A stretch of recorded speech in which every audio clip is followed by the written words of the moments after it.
Now that you've found UBN Radio and discovered our quality talk shows, it's time to spread the word to friends, family, and the universe. 24 hours of music and talk. Radio without limits. That's why people keep coming back for more. That's ubnradio.com. Jump off that exhausting hamster wheel and into balanced living with Dr. Marissa.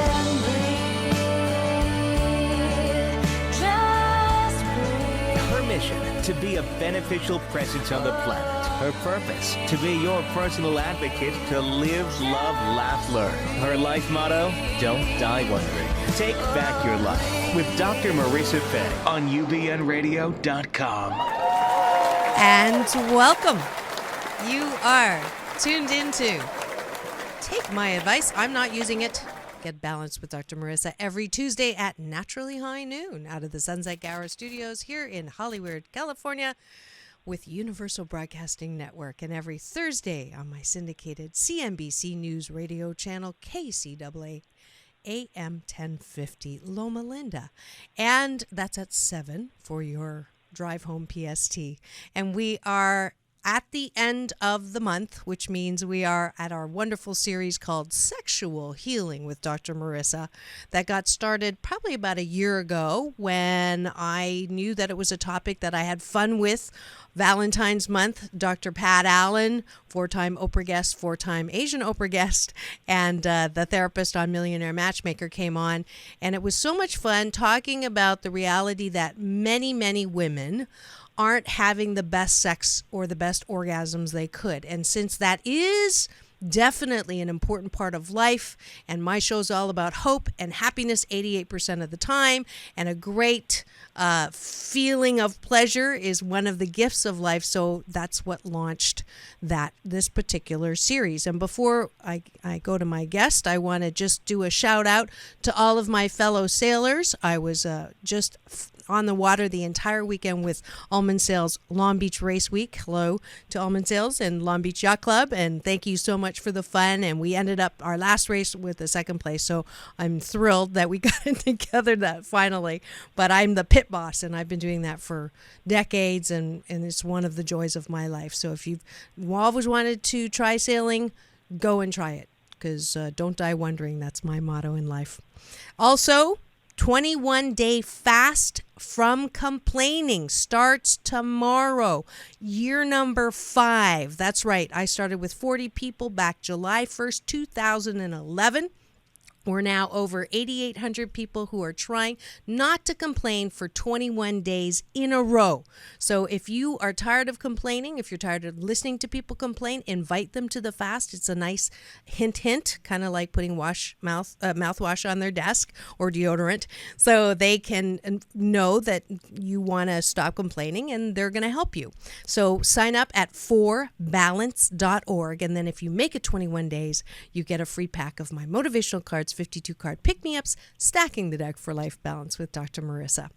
All right, and now, sexual healing. One of the most important parts of sexual healing is the healing aspect of things that are not going right in the sexual arena. And I got invited nicely by a filmmaker and a therapist. His name is Paul Ginocchio, to go and preview his film a few months back. And it's called The Courage to Love. And Paul Ginocchio is a licensed marriage and family therapist and sexual addiction specialist with a private practice in the San Francisco Bay Area. He's the creator of the film The Courage to Love, one of the first documentaries ever made about sexual addiction and recovery. Paul is passionate about educating about sexual addiction, has been traveling around the country screening this very important film, The Courage to Love, to audiences and deepening the cultural conversations about the reality of sexual addiction. So without further ado, please welcome to the studio, Paul Ginocchio. Welcome, Paul. Hey, thank you very much for having me. Absolutely. And before I ask you a bunch of questions from my listeners about your film, I would like to show the preview. So those of you who are driving, you can't watch this on the app. But if you are at home on your video screens, this is the wonderful thing about being on UBN Radio TV, is we actually get to watch this. So here we go.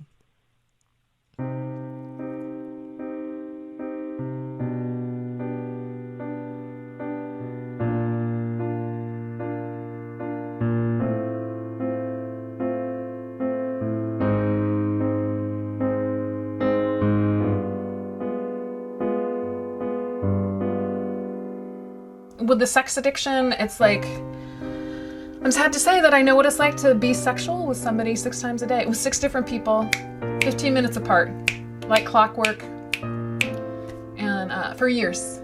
Did that for years. To me, that's sex addiction. I surrendered in handcuffs. You know, I had a blue light special, and it was exhibitionism got me arrested. Sitting in strip clubs didn't get me arrested. Getting lap dances didn't get me arrested. Picking up hookers didn't get me arrested. And looking at porn didn't get me arrested. In a glory hole didn't get me arrested. I did a lot of crazy behavior. And when I discovered that I could have sex with men in volume anywhere, it was like, well, it doesn't matter who, doesn't matter how, doesn't matter what sex, doesn't matter what age, doesn't matter what they look like. An orgasm's an orgasm, and the more the better. And so no, I wouldn't say that was enjoyable, but it was highly addictive. I have lost sometimes 5, 6, 7 hours looking on internet pornography, masturbating twice, 3 times, even though after the first time I felt so bad about myself. I was like, oh God, I never want to do that again. And then an hour later I'm on again, searching around. That's out of control. It's out of control to shut my phone off so nobody calls me. It's out of control to feel like a guilty monster when I walk out in the world because of what I've done. I want to stop, but I can't stop. Hiding in the shadows of my desires, but nothing is enough. It's an endless desire for something more, something I don't have, and I always come back to the pain of my life. This is the routine of my insanity. I am addicted.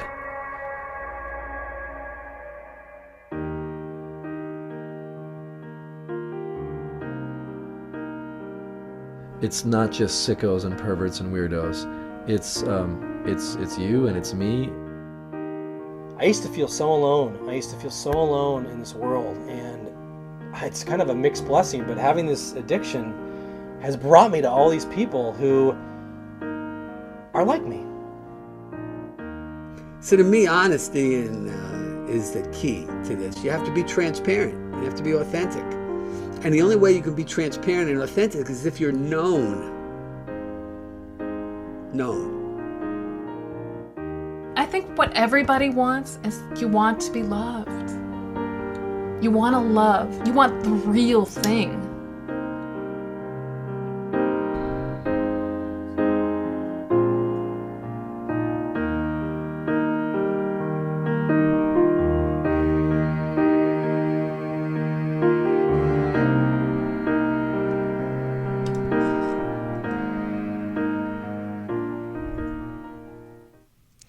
And we're back, and that was the preview to The Courage to Love, a documentary about sexual addiction by filmmaker Paul Ginocchio, who is on the air with me today. I am Dr. Marissa.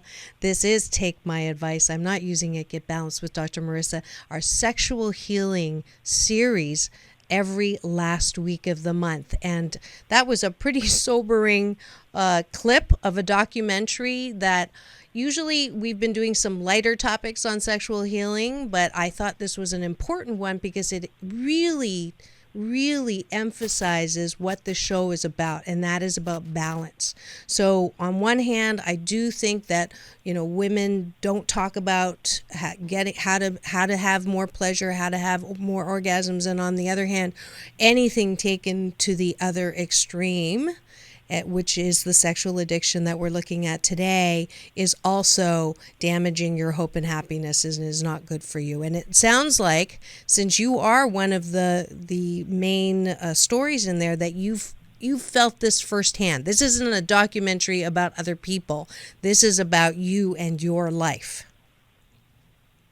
Yeah, and sharing this film, every time I share it with an audience, which I just did again this past Sunday here in the Bay Area, it's very healing for me, because as was just kind of mentioned in that clip, is to be known is part of the healing process. And I started acting out with pornography when I was literally like 11 or 12 years old, and I'm 47 now, so that was quite many years ago. And I didn't know back then that you could get hooked on porn and sex and use that as a drug to feel better about myself. Speak for myself here, and I got really caught up in it, and caused me a lot of problems throughout my life, a lot of relationship damage, a lot of self-esteem problems, and I got into recovery in my mid-20s, and all these years later I realized I want to make a film about this, because I think it's important that people hear about it. Because I love the topic of your show, because it is about healing. It's not just about seeing sex as bad or dirty or something. It's about, how do I have sex in a way that's nurturing and cherishing towards myself and other people. Yeah, and this is, I'm going to put the moose on the table. I don't know if I used that expression with you before. I'm happy birthday, America, by the way. This is our July 4th, and tomorrow's actually Canada's birthday, where I was born. So happy birthday, Canada. And an expression that I use, because I am Canadian, is to put the moose on the table, which is the Canadian version of talking about the elephant in the room. So I'm going to just jump in with that. I know that I was guilty of this as well. When I first heard the term sexual addiction, I'm like, oh, come on. That's an excuse for someone who just, likes porn or likes to do anything aberrant. It's not really an addiction like alcohol addiction or drug addiction. It's just an excuse. And I have to say that in researching the topic, as well as watching your documentary, I've shifted on that BS, on that belief system myself. So you are a great example of the truth about porn, because for many Americans go, porn is just a natural thing that men do, right?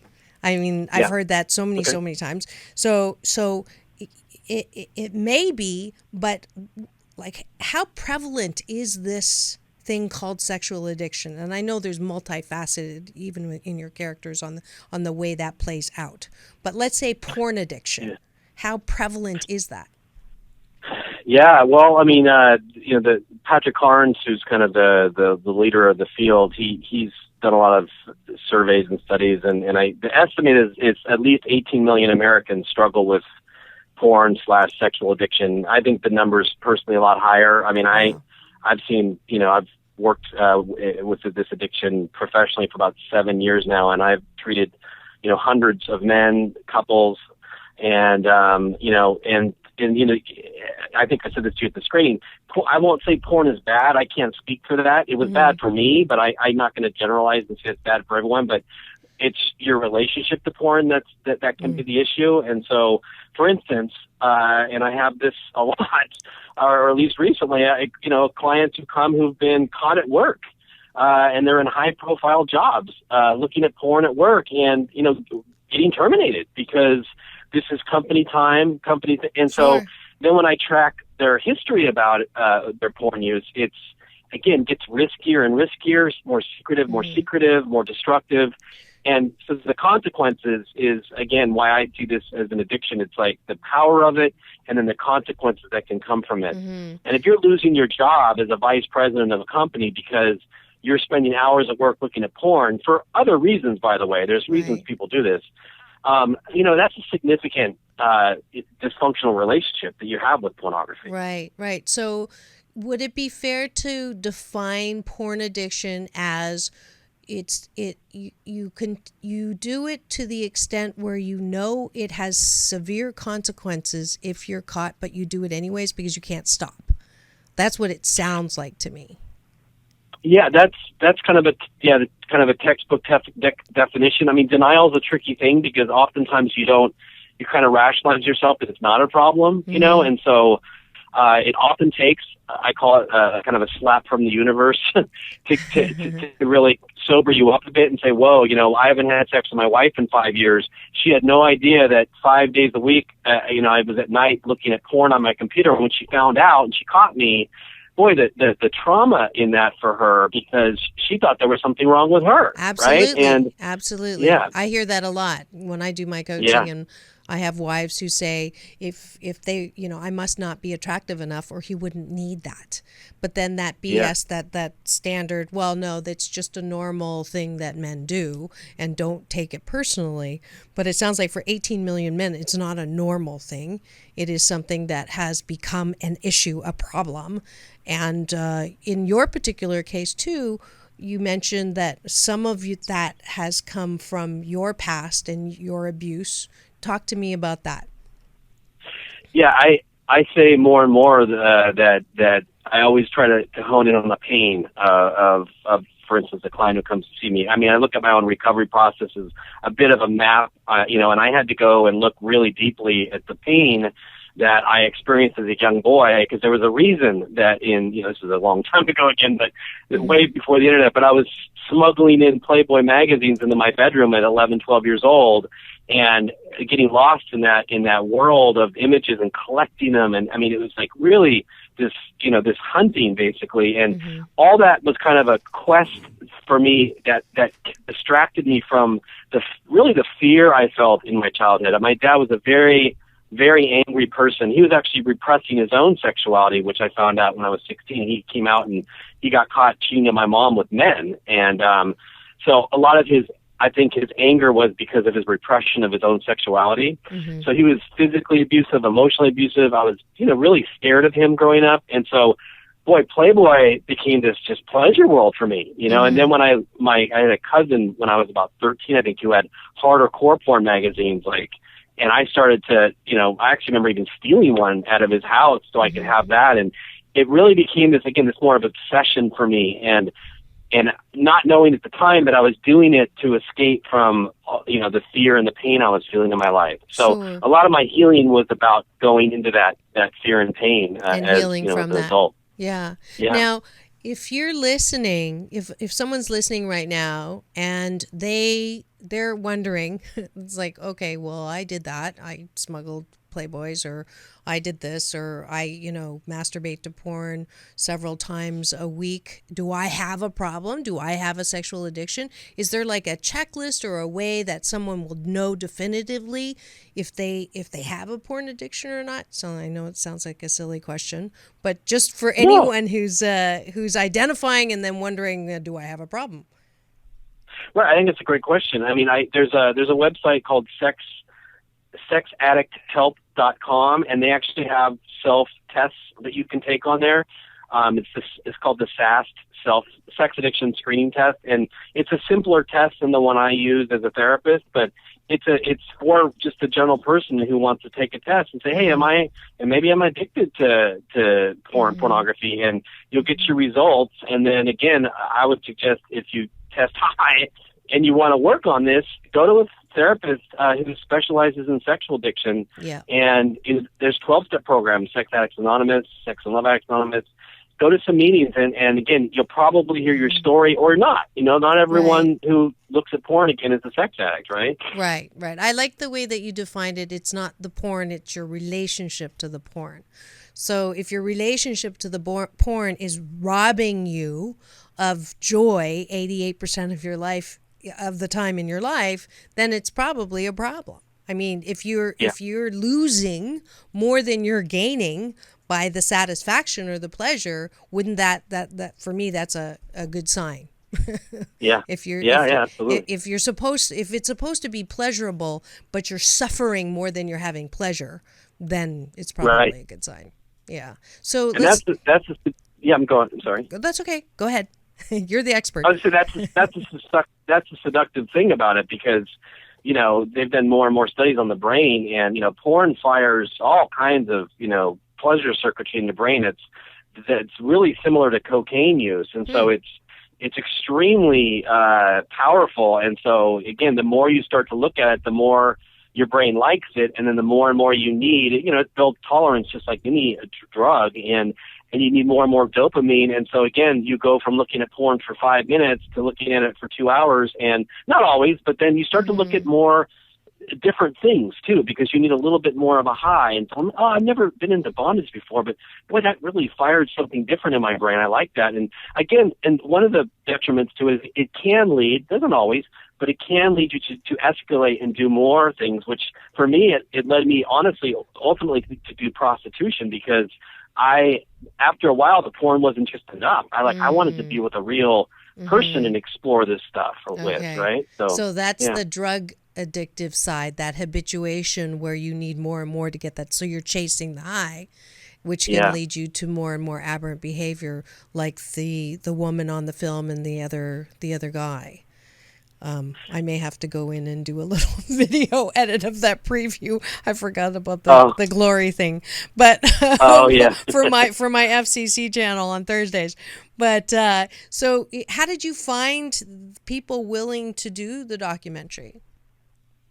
Well, that was a very tough part of this process, because I'd been in recovery for many years when I started graduate school, actually, to become a therapist. And I had the idea pretty early on I wanted to do this film, and I knew a lot of people, because I'd been in the 12-step Sex and Love Addicts Anonymous for off and on for 15 years. And so I asked so many people, and everyone was supportive, but they said, I can't risk losing my job if my boss saw this video, or if people in my family saw it who don't. I mean, most people don't talk about this openly, right? So right. Well, I'm Chinese, and this is like serious violation of the nail that stands up is hammered down, or don't air that dirty laundry. I mean, you really couldn't do much more than this, because you're putting it out there. But it sounds like you knew the importance of it, because in not talking about it, which is why it took me so long to actually address it on the air, not talking about it is hurting this whole arena of pleasure, because we're not talking about the dark side. So the dangers of the dark side, that slippery slope that you start, no pun intended, really, honestly, on that one, but starting and really diving down into areas that are not, it's really, it's almost like a small death, really, of an area that's supposed to be so beautiful in life. Yeah, and one of the reasons I really was so thankful that Sylvia agreed to be in the film, because I really want to have a female. I mean, for a while there, all I had was just the men, which is great, but I thought at one point I'm just going to do a documentary on male sex addicts, because it was so hard to think about a female talking about this on camera. And I mean, my gosh. So she's important, because she was in the sex industry for 9 or 10 years, and she kind of got spit out of it and got into recovery, and realized that she was kind of reenacting a lot of her own trauma and neglect wounding by being in the sex industry, and was really addicted to sex. And again, you can rationalize, not everyone in the sex industry by any means is a sex addict, but she really got that she was reenacting trauma and getting kind of neglect validation that she didn't get from her parents and her dad, especially by being a sex worker. Yeah, it's such a, when I had my co-host Davey Ward on, just that whole area. I have a friend who won awards for being an award-winning director of sex shows or pornography, and. I said to him, he wants to come on the show, and I'm not ready for that. But I said, I know of groups now of women who are speaking out, who were in the industry, and I would love to do a survey, not a survey, but a clinical research study to see what percentage of the women are similar in the story of the damage as children or damage somehow of sexual abuse. And then it's easy then to translate into the abuse that they are going through, but they see it not as abuse, but a way of being exploited or exploiting their own sexuality. And his response was, no, the ones that are talking are ones who aren't wanted anymore. so they're bitter. And I'm like, he invited me to go on set, to talk to the actresses. I don't know, but for me, it's very difficult for me for a healthy, self-loving, acting on your own behalf person to want to do that. For me, there's that disconnect. So, there might be a bridge there that I just don't know about yet. Well, again, I've never been in the sex industry, so I won't comment. And obviously, I've exploited the sex industry. The sex industry has hurt me in a certain way because of, again, my own relationship to porn and prostitution and how much destruction that caused in my life. But Sylvia was in the sex industry, and she came out of it, and she says in the film like that, most of the people she came across when you're using the sex industry, most of the strippers and the other sex workers, were really sick, like really kind of, again, like when she learned about them that they'd been incested or came from pretty severe abuse or trauma, and so again, you can't generalize about anything in life, and part of it is just pure capitalism too, right? I mean, women, unfortunately, it's a way for them to make a lot of money in our society, but again, Sylvia is an example of someone who came out of it and said, look, this really was like, I was damaging myself over and over and over again. Right. Absolutely. So it took you like 7 years to make this film. So this is definitely a baby of love, right? It wasn't easy, but worth it. In fact, I'm just going to stop here and give you Dr. Marissa's Beneficial Presence on the Planet Award for your work in bringing this out in the healing aspect of it. I love the way the movie the documentary focuses not in the sordidity, that's not a word, but you know what I'm talking about, but in the healing aspect. I really enjoyed that. So thank you. We'll give you a little bit of an applause for that. Not everybody that comes on my show gets an award. Thank you. So 7 years, you are screening it now. And you're getting pretty good audience. I know the screening that I was at, people were very appreciative. Yeah, I've been kind of blown away. I think it's, going back to 2005-ish when I had the idea for this film. I remember I went one day to Amazon and I put in sex addiction documentary as a search criteria, and up came 0 results. And I thought, oh my gosh, like, this is something that's been haunting me my whole life. I've done all these years of recovery, and there's no documentary film out there about this topic. And again, starting to do the film, I kind of realized why. Because again, most people who have this do not want to be on camera. And I had a rule when I started this film, Doctor, which was I did not want to black shadow people's faces, which I had several people say, hey, you can film me and interview me, but you got to shadow my face. I don't want to be seen. And I thought, for me, that's just like putting forward, again, the shame of this addiction. So I would turn people down who wanted to be interviewed that way. And again, I really had a rule. I wanted to be like people that were willing to show us who you are. And again, finding these 4 people, me one of them, was not easy. And I'm so grateful that they all stepped up, and they each have a different little role in the film and a different way that they, acted out and recover. So I've gotten a lot of good feedback from audiences that they're all 4 kind of unique people in the film. That's great. If you've just tuned in, you are listening to filmmaker and sex therapist Paul Ginocchio, my guest today on my series Sexual Healing with Dr. Marissa on Take My Advice. I'm not using it. Get Balanced with Dr. Marissa. And it's that time to thank the sponsors of today's show. We'll be back in 2. Peace in and peace out.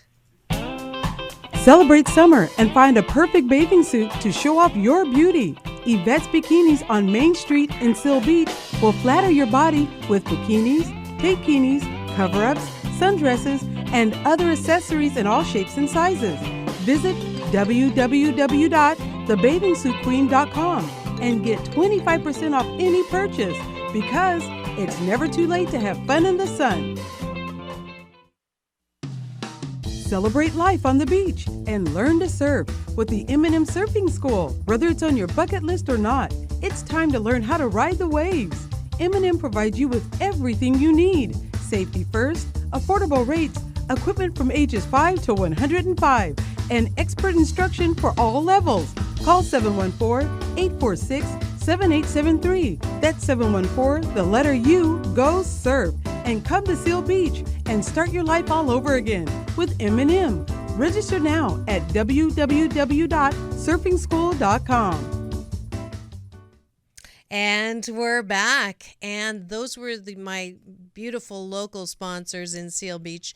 If you're looking for something to do this summer and you want to get by the water, and the water is a beautiful power source of energy and connection, and it'll reach into your heart and pump some love, then please do come to Seal Beach. Visit Yvette's Bikinis. Mention Dr. Marissa for a special discount, as well as at the M&M Surfing School. And we are back with filmmaker and therapist Paul Ginocchio with his film documentary about sexual addiction and how to heal from that, called The Courage to Love. Paul, what would you tell listeners who are listening? You know, I basically promote this as a little bit different of a sexual healing episode. Anyone who knows someone who might have a sexual addiction, or they themselves think that they might have a sexual addiction, could you talk to just kind of like the process of discovery and healing for me, for my listeners? Yeah, well, that's great. Unfortunately, again, a lot of the guys who walk into my office have been caught. So there's the trauma that happens, what's called betrayal trauma, where the wife, or what, you know, in a same-sex relationship, it's and I've had, you know, same-sex couples too, where they, you know, they leave their laptop open, or a text message comes in late at night, and it's from someone that they, you know, are planning to meet the next day, like anonymous sexual encounter or a prostitute. And so oftentimes when they get caught, unfortunately, I don't have as many clients who walk through my door who say, you know what, I have a problem, I want to work on it. Right. Right. And so there's a pain that happens, a consequence from the universe that says, okay, this has got to be addressed. And so that's kind of the first step, is either, you know, again, admitting to yourself you have a problem, which is obviously the ideal way, or getting some kind of consequence from the outside world. And then again, it's walking in. I suggest more and more to work with therapists. There's certified sex addiction therapists out there in the world. You can find them on sexaddicthelp.com, and work with someone who specializes in this, because there's still a lot of, and I don't mean ignorance negatively to judge anyone, but there's a lot of ignorance about this addiction. There's a lot of therapists who don't believe in it. And so you definitely don't want to be with someone who is trying to talk you out of this, if this is really truly what's happening. Right. And again, Dr. Marissa, I'll say, like, not everyone who has an affair is a sex addict. And that's why, you know, seeing someone who's certified and who can give you some testing and so forth can really see how big this is in your life, and how what the historical perspective is of this for you. And again, and then the help is individual therapy, group therapy, 12 steps. Some guys need to go to an intensive outpatient program or an inpatient program, just depending. But again, I think it's such a courageous thing to say, hey, you know what? I want to learn to have sex again with my wife and stop secretly looking at porn, or, you know, like, that's just a courageous thing to admit to yourself. Right. Now, what percent would you say of people who are coming for treatment in sexual addiction? I know this isn't a scientific study, but just like 8 out of 10 would be my guess of people who actually just really don't like themselves. They do this because they really they want to hurt themselves, or they want to sabotage their success. They don't feel like they're worthy. They don't feel like they're good enough, and so they engage in some activity that shows or has a high probability of losing everything that they've worked for their lives. Is that something that is that's my guess, Because Yeah. when you don't understand something, it's like alcoholism or drug addiction. It's like, you know better, you shouldn't do, even smoking. You shouldn't do it. You know there probably is going to be some heck to pay. There's consequences that are dire, but you just do it anyways. It's as if you cannot help yourself, or you have this secret wish or hope to get caught, because then it'll prove that they were all right. All the critical thinkers, all the critical accusers that said you're not good enough. And it's like that self-fulfilling prophecy. Do you see, is that common? Am I making it up? No, you're not. I mean, you're talking about shame or low self-esteem or shame or, again, core beliefs that to me get started in childhood, right? Which is, I'm not deserving of love. I'm not adequate as a person, and there's other reasons people do it. There's a variety of, I think, painful feelings, especially men that just they don't want to deal with, which is shame being, I think, the most painful feeling there is, which is, again, self-hatred, basically. And then, porn feels really good, or I get really I mean, I see a lot of guys with that as their issue. They go more towards anonymous sex and affairs and stuff because they get the validation of, oh, this person wants me, right? And so that makes me feel good about myself for a moment.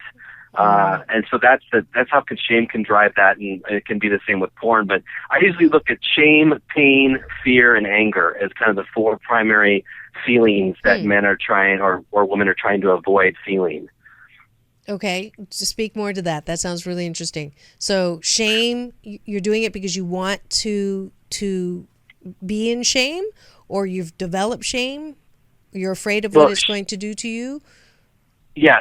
So there's a shame core inside of you, and so again, that's the low self-esteem is kind of the word for that, right? And so you again go to something that makes you feel good about yourself temporarily, and the irony is that ultimately you start to. I started to feel more and more shame the more I did this stuff. Again, when you're in that little moment, Dr. Marissa, and you're going to see that prostitute. I mean, it's really I call it like a trance, because you're not thinking or feeling anything. And, and it feels like hyper present. I mean, you're hyper present. And then again, you drive away and you're like, oh my God, now I feel really bad because I'm in a relationship and I have this secret. Right. But it's complicated. Shame's a very complicated thing, but I do see that a lot of guys that have, like I said, chronic affairs or are on Ashley Madison or whatever are looking for external validation because they don't have it inside themselves. Self-esteem is an inside job. That's what I say to clients, and you got to learn how to affirm yourself because you've been seeking that outside yourself. The anger piece is with a lot of men because they're really angry at their wife, for instance, or they're angry at their co-workers, and you trace why are you looking at porn at work? And there's this idea of, it's called eroticized rage, where someone is kind of eroticizing their anger and their rage. And so anger can be a big driver in this. Pain, again, like I said, I think that goes back to usually childhood stuff that you need to kind of work through. I did a lot of grieving in my healing process. And then fear, because I think a lot of the men, especially Dr. Marissa, I treat, when I start to look at their social relationships, I can't tell you how many men over the years have said they have zero male friends. There's a fear there of getting close to people, right? And so all those kind of can play in, and you can have all four of those feelings, driving you at certain times. Yeah. Now, what do you say to people who just say, "Come on, this is ridiculous. Just don't do it." I mean, you just stop doing it. Why can't you just stop doing it? And I get that from spouses sometimes, right? Who do use what you said if earlier. You want to stay married, if you want to be married to me, don't do it. If you want to do it, you don't get me, right? And I wish it was as simple as that. And there's some truth in that, because I think you do have to make a decision that you want to stop. But to think that you can just do it on your own, when, again, if you look at the brain, the deep grooves in your brain that are created by these neural pathways of arousal and orgasm and the dopamine, it is a very powerful drug. And to just think you can just stop doing that. And again, some people can, Marissa. I've seen people who get caught by their wives And literally, it's like they're going to lose their family. They're sleeping on their dad's couch because their wife kicked them out of the house, and they never go back. They do work. I mean, they go therapy and stuff like that, but they really make a decision to stop. Unfortunately, I get clients who come in sometimes, and the denial is, again, such an intelligent system in some people that they, it's not really that big of a deal, and I'll point blank say, I really don't think you've made a decision to stop, and I think that's a part of this process. So you're one of the people in the film, and you've identified as having a problem, your relationship with porn, so you cannot watch any porn at all. Is that true? Yeah, I choose not to. I'm married. I have 3 kids. We have porn blocking filters on all our computers. I don't even have the internet on my phone. I just, I'm kind of a conservative guy. I used to kind of play around with the fact, well, maybe I can look at porn. I'm in recovery. I mean, I remember years ago when I was in my 12-step program, my sponsor at the time said, why don't you just experiment and try, like, a shame-free perspective about porn. You can just look at it. Let's just experiment for a month. You can look at it. And I got so angry at him after like 3 days because I was literally like out of control again. And I was haggard and tired. And I really realized in that moment, like, you know what? It's not just about shame here. It's about I really am powerless over it. I get sucked up in it. It's hard to describe if you're not an addict. I mean, it's so no, I don't look at porn anymore. I have a great wife. We have, a great sex life, and I'm super grateful. And I find much more nurturing and fulfillment being with someone that I'm married to and in love with. Are you ever tempted by it? Yeah, of course. Okay. Yep. So you more honestly, more what I call external triggers, which is, we live in a world with many, attractive, right, men, women. And, just every once in a blue moon, right, I'm out and about and I'll notice an attractive woman and think for like just a split second, like, wow, that might be someone I could approach and talk to. Oh, no, can't do that. Not going to do that. Stop, Paul. And then I give myself a validation because usually when I'm doing that, something's going on in my life. Like I had a bad session that morning with a client or like I always tracking myself, like, why am I vulnerable right now to this thought process? Right. So we're butting up against the end of the show. Okay. So a couple follow-up questions. One was, you mentioned that just because someone has an affair, that doesn't mean that they are a sexual addict or they have an addiction. Right. Okay. Explain that one a little more.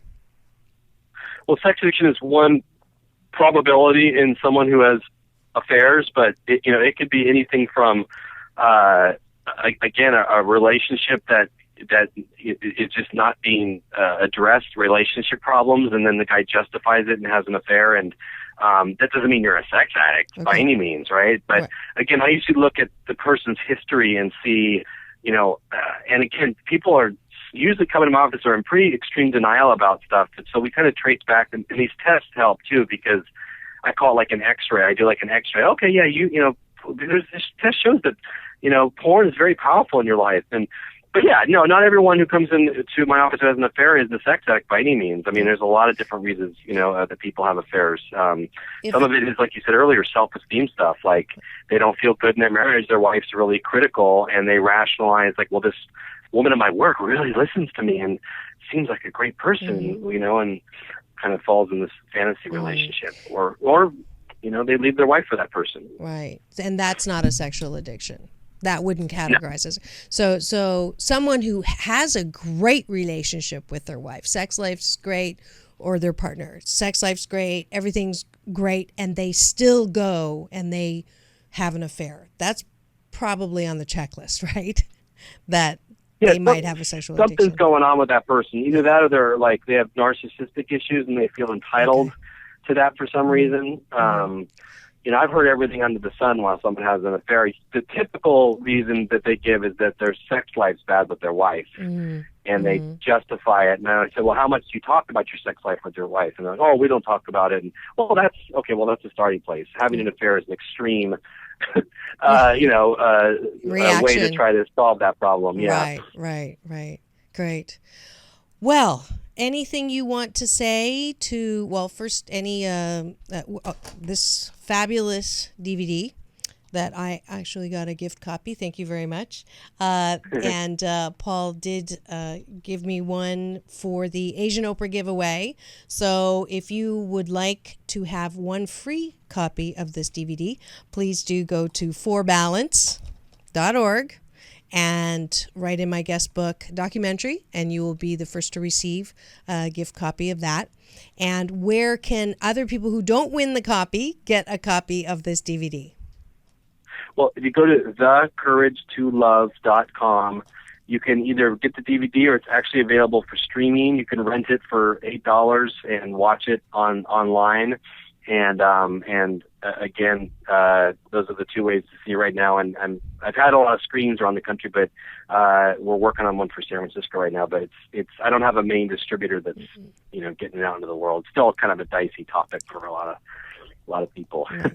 But it won't be, because I do believe that the importance of healing is being able to actually talk about it and bring it into the light.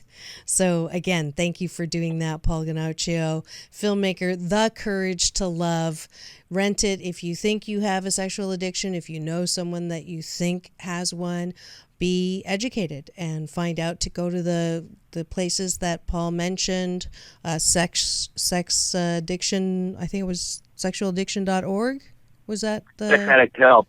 Okay, Sex Addict Help, Sex Addict Help, and help yourself and make pleasure one of pleasure without the guilt, the shame, and all of that dark side. Thank you so much, Paul. Any love shout outs? Your wife's name is? My wife's name's Tammy. She's wonderful. She accepts me, and she just was at my film screening on Sunday for like the 8th time, and she cried. She cries every time seeing it with an audience of people, so it's wonderful. Great. And your kids' names are? Jack, Frank, and Hazel. Jack, Frank, and Hazel. You have a fabulous dad, and he's very courageous himself to do the work that he's doing and now helping others with his experience. Thank you very much, Paul. And that's it for today's episode of Take My Advice, I'm Not Using It. Get balanced with Dr. Marissa. And it's time for the end of the show Balance Bar, where I thank you for, or let you know. Well, first I can thank a lot of different people. Tara, Melanie. There's a whole plethora of people that gave me Facebook likes. And if you go to my Facebook page, Dr. Marissa, and give me the finger or a like, I would very much appreciate it. Also, happy retirement to Jarvis. My co-producer is back on the air doing my boards. And he was in, where'd you go? Memphis, Tennessee, to surprise his dad. So happy retirement to Dad. And I talked about the 21-day fast. August 8th, please mark that on your calendar. I'm doing another balanced retreat. This one's on the beach, not in Sedona. And more details will be coming up shortly for that. But for now, just hold the date, August 8th, where you will learn balance tools to get rid of and smog check the belief systems. Also, contact Jarvis if you're interested in being a caller on my second week of the month caller episode on this show. And next week, we are in for a treat. It's two terms that don't usually go together, but he's a psychic lawyer. Mark Anthony will be my guest next week on Take My Advice, I'm Not Using It. Get balanced with Dr. Marissa Pay. That's P for positive, EI. And remember, it's all about balance. Peace in and peace out.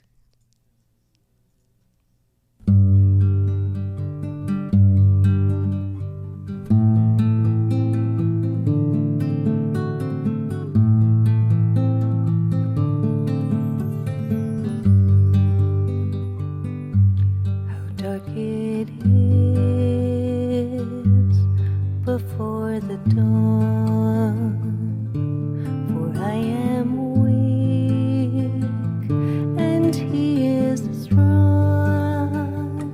He lifts me up